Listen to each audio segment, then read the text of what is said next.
Ok chicos, continuamos con nuestra clase. Hoy lo que voy a ver es acerca de professions or jobs. ¿Ok?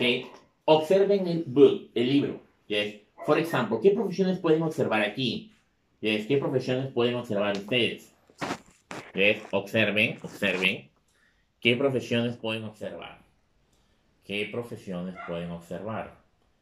¿Sí? ¿Qué profesiones?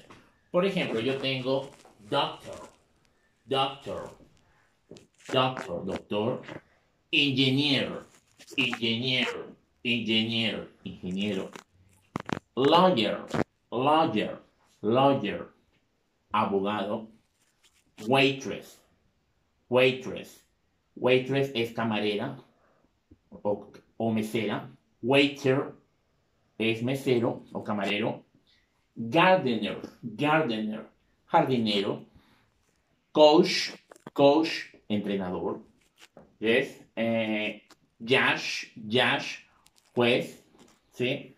Aquí, por ejemplo, tengo otras, yes, arquitecto, yes, dentista,